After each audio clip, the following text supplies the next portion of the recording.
see in Babylonian mythology. She is often depicted as a dragon or serpent, associated with chaos and creation. According to the Numa Elish, Tiamat was defeated by the god Marduk, who split her body in two to create the heavens and earth. Tiamat's story has been interpreted in many ways, with some seeing her as a symbol of the natural world, and others as a representation of the dangers of chaos and disorder.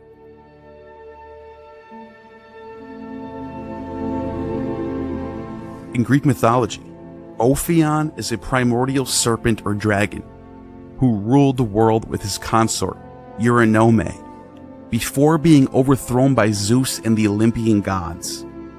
He is sometimes associated with the creation of the world and the cosmos. The Orphic egg is a symbol of creation in Orphic text. It is said to have contained the universe and was split open by the god Phanes, or in some versions, the serpent Ophion coils around the egg to split it open, who emerges Phanes from the light as the first being, or lightbringer. The egg is often depicted as being surrounded by a serpent, representing the cycle of life and death. Zeus and Typhon battle in the beginning of the world. Typhon was the monstrous giant who challenged the rule of the gods, and Zeus fought him in this great battle. Zeus ultimately defeats Typhon and banishes him to Tartarus, where he is chained down until the end of the world.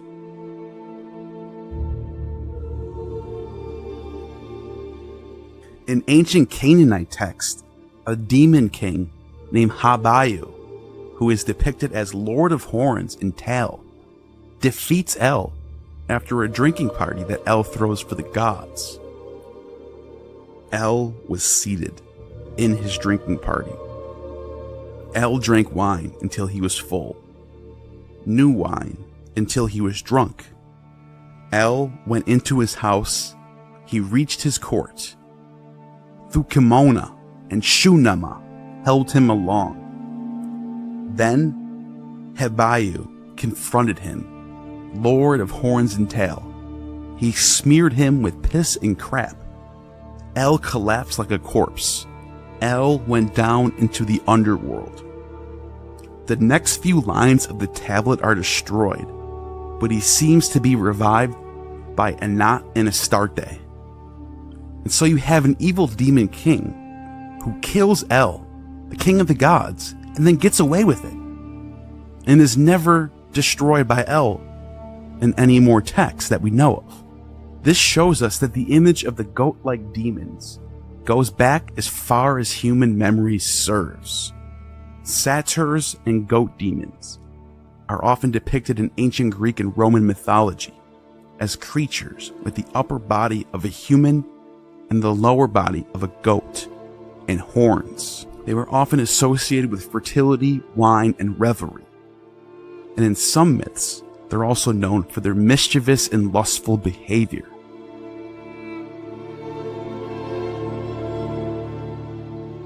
Angramanu is a figure in Zoroastrianism, often referred to as the destructive spirit or evil spirit.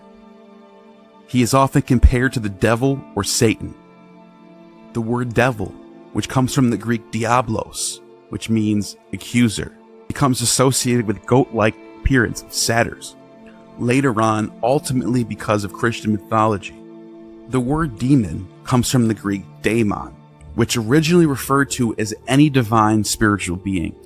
It later becomes associated with malevolent or mischievous demons, of opposite force of the angels. The Devas and Asuras are figures in mythology, in Vedic and Zoroastrian theology. In Zoroastrianism, the Deva are evil, while in Hinduism, the Devas are good, and the Asuras, which are a group of powerful beings depicted as the enemies of gods in Hinduism, are actually the good gods in Zoroastrianism. This reflects the political divide between India and Persia. In Greek text, these are represented by the Olympians and Titans. The Olympians are a younger generation of gods led by Zeus, while the Titans were the older generation led by Kronos. The two groups were in conflict for control of the universe, while the Olympians ultimately emerging victorious. The word angel comes from the Greek angelos, which means messenger. In these terms, demons and angels did not have a dichotomy until the time of Christianity in the 1st century. However, the dichotomy comes straight from the asuras and devas, or Olympians and Titans. So there is a direct influence on this dichotomy. In Hinduism, Kali is the goddess associated with destruction and transformation. She is often depicted with multiple arms and a fierce expression, holding serpents, and is considered a powerful force for change and renewal. In some traditions, Kali is associated with death and the underworld. The Bhagavad Purana states that the very day that Krishna left the earth is when Kali promoted all kinds of irreligious activities into the world.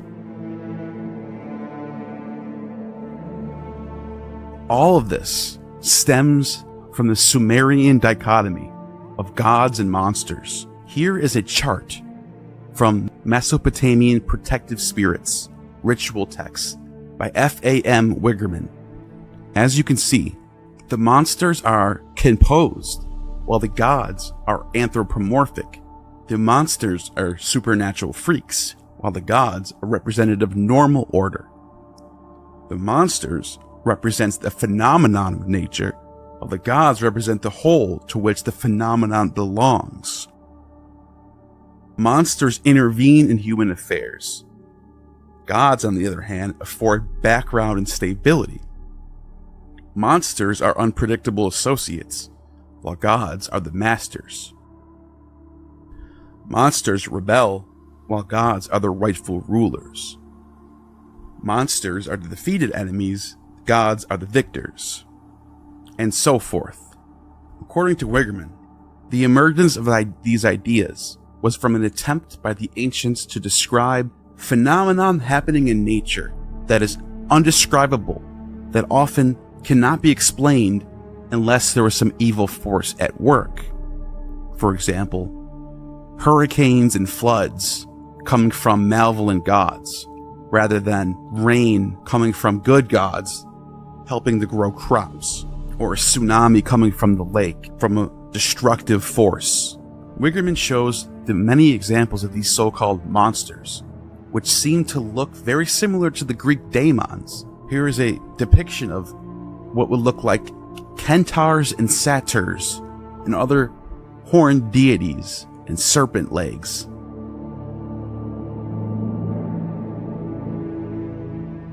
Being a monster or a daemon did not necessarily mean they were evil.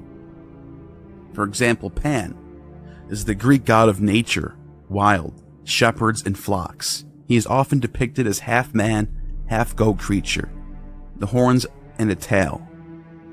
Pan is also associated with music and is said to have invented the pan flute. He is often depicted as mischievous and playful, and also has a darker side, as the god of fear and panic. Pan later becomes the image of the devil in later Christian times, most likely because the devil represents all that is opposed to Christianity. Since paganism is the ultimate opposition to Christianity, Pan becomes the symbol of the devil as a symbol of paganism. But the duality of good versus evil is much more complex than just Christian versus pagan. In the oldest Pelasgian creation myth, the serpent of chaos, Ophion, attacks Eurynome, and she bruises his head with her heel, and then banishes him to the dark underworld where he is chained down. This myth is reflected in the tempting of Eve by the serpent, or Lilith in Genesis. Genesis 3:15 says, "And I will put enmity between thee and the woman, and between thy seed and her seed. It shall bruise thy head, and thou shalt bruise his heel." Direct reference from the Pelasgian creation myth. Not only is this duad reflected in the Vedic myth of Mitra and Varuna, but also with the Orphic egg in the Serpent of Chaos, from which Phanes burst forth as the Lightbringer, and the Serpent of Chaos is chained to the underworld. Like Zeus defeating Typhon and chaining him in Hades until the end of the world. The myth of Prometheus, who is the creator of mankind and giver of wisdom, echoes the Sumerian Enki, as he is chained by Zeus as punishment for giving humans knowledge. This mythology is directly dealt with in the text of Revelation as well. Revelation 20:1-3. I saw an angel descending out of heaven.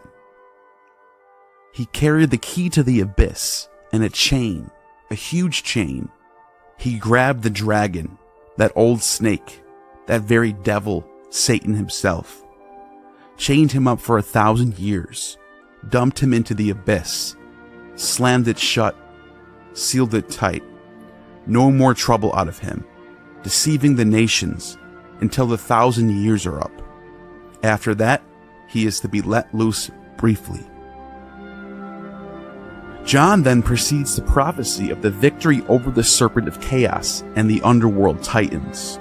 And Thasala gave up the dead who were in it. Thanatos and Hades gave up the dead who were in them. And they were judged, each one of them, according to what they have done. Which is in verse 13 of the same chapter of the serpent coming out of the underworld. Each of these three titans, Thasala, which is the sea, Thanatos, which is death, and Hades, who is the king of the underworld, are the titans who rule certain aspects of the underworld in Orphic theology, along with Persephone, Saturn, and Dionysus. It should not be too surprising to see this theological overlap, considering some of the earliest depictions of Jesus are as the new Orpheus, or the Good Shepherd. Christianity directly takes on this ancient struggle of these two opposing forces, and Christians today are still awaiting the apocalypse and the serpent, or Satan, to return. But all of this owes its existence to the Pelasgians and Sumerians of the ancient Copper and Bronze Age. It's clear that these ancient civilizations had a fascination with demons and monsters, and their mythology has certainly left its mark on modern religions like Christianity and Islam. Whether you believe in the existence of these creatures or not, there's no denying that they continue to capture our imaginations and inspire us to explore the mysteries of the universe.